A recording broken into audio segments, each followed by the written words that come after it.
Now what we're going to do is make the same card but make it inside out. So this is what an inverted stepper card looks like. And all we do is, instead of bringing the central panel forward, we bring the side panels forward. So you can see this is still an exact A6 card base inside, but whereas the regular one that we made, the front protruded, now the sides protrude instead.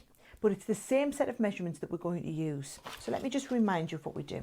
To do the A6 size one, you're going to cut a sheet of A4 card down to 6 inches wide. We're going to bring in the ultimate, rest the long edge up against where the handle is, and from around about an inch in, we're just going to put the score line to just past halfway. Turn it right around to do the same on the opposite corner from about an inch in, put the score line to halfway, okay? Then the next one was to put your score line at the half fold in the centre. But what we're going to do, instead of putting it in the centre, we're going to put it on the 2 outside panels. Okay? Then what we're going to do is we're going to turn this right around and rest the edge up against that half fold A4 line. And whereas before we put the next 2 score lines on the outside, we're going to put them on the inside.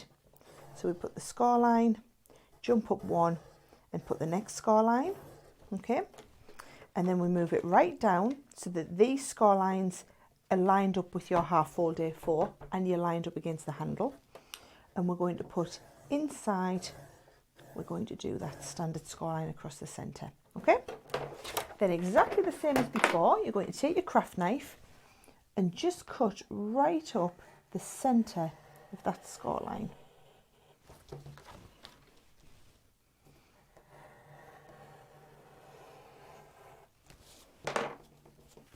Okay, and then what you'll find is this will fold first of all like this, and then these will fold inside.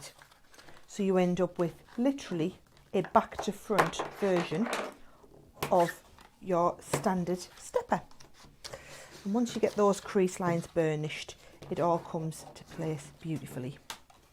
So you can see how that is just the inverted version of the standard stepper, using the same measurements, but just the insides out and the outsides in. And again, you can use exactly the same principle, but instead of cutting your card down to 6 inches square, just start with a full A4.